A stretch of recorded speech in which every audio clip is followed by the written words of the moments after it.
Hello everyone, good evening to all. आज हम बात करने वाले हैं poem number third the keep quiet के क्वेश्चन आंसर्स के बारे में। तो फर्स्ट ऑफ ऑल हम यहाँ पर सबसे पहले पोएट के बारे में बात करने वाले हैं गाइज। और यदि आप इस चैनल पर नए हैं तो प्लीज़ आप लाइक करें, सब्सक्राइब करें और ज़्यादा से ज़्यादा शेयर करें। और यदि आप लोगों ने अभी तक हमारे पुराने वीडियोस नहीं देखे हैं तो प्लीज़ आप चैनल पर जाएं और वहाँ से पूरे वीडियोस कंप्लीट करें।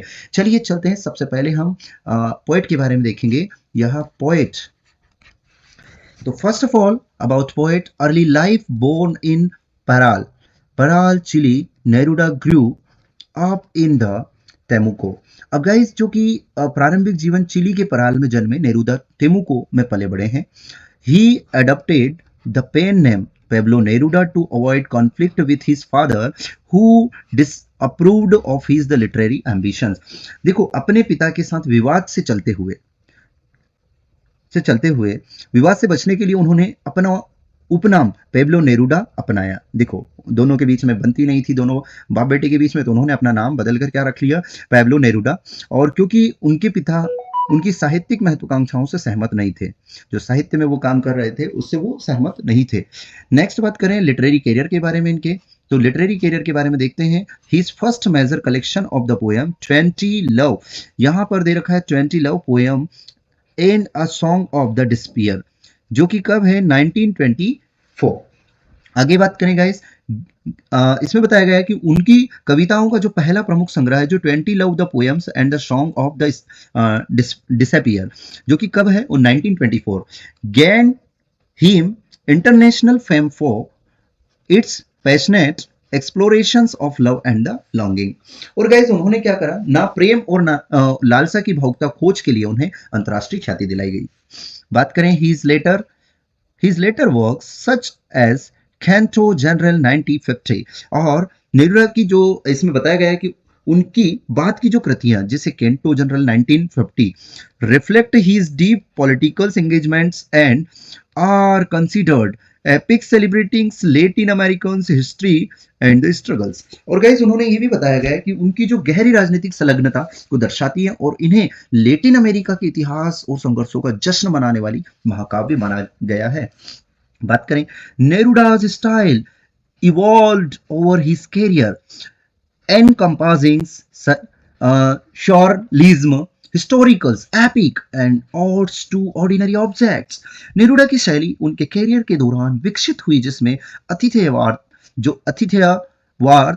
ऐतिहासिक महाकाव्य और साधारण वस्तुओं पर आधारित कविताएं शामिल थी। नेक्स्ट, अब हम बात करने वाले हैं इसके क्वेश्चन आंसर्स के बारे में। तो सबसे पहले हम पहले क्वेश्चन की ओर चलते हैं। What will counting up to 12 and keeping still help us achieve? 12 तक गिनने और स्थिर रहने से हमें क्या हासिल करने में मदद मिलेगी?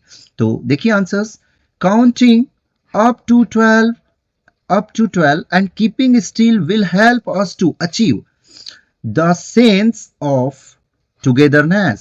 देखिए गाइस, 12 तक गिनना और स्थिर रहना एकजुटता की भावना प्राप्त करने में मदद करेगा। किसकी बात करेगा? यानी achieve the sense of the togetherness, यानी एकजुटता की भावना को प्राप्त करने में मदद करेगा। बात करें सेकंड क्वेश्चन की, do you think the poet advocates total inactivity and death? क्या आपको लगता है कि कवि पूर्ण निष्क्रियता और मृत्यु की वकालत करता है?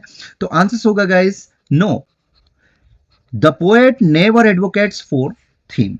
वो क्या है? नहीं, कवि जो है कभी भी इनकी वकालत नहीं करता है। नेक्स्ट, क्वेश्चन नंबर थर्ड की बात करते हैं। तो यहां पर जो दे रखा है guys, question number third, what is the sadness that the poet refers to in the poem?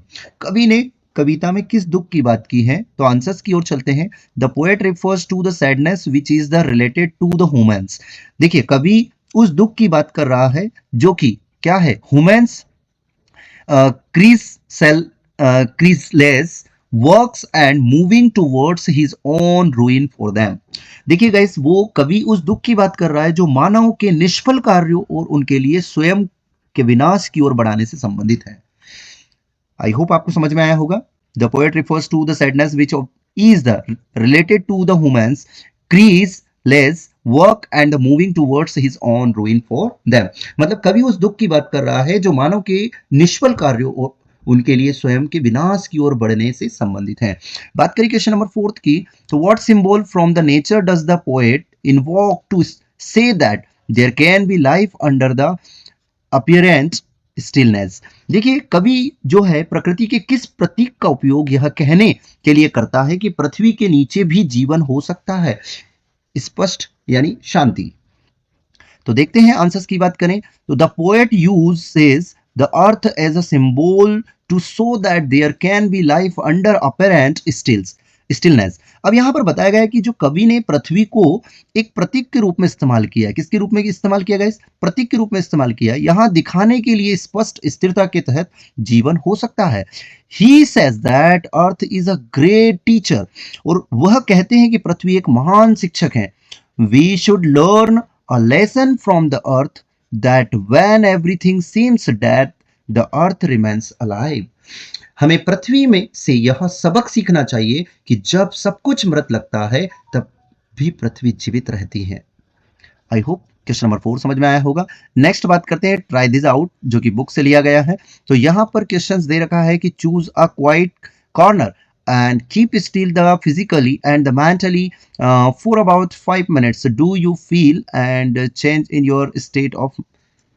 तो आई होप इसको तो छोड़ दीजिएगा, ये हमारे काम का नहीं है। Okay, thank you for watching. फिर मिलते हैं नेक्स्ट वीडियो में, जब तक के लिए बाय बाय, टेक केयर।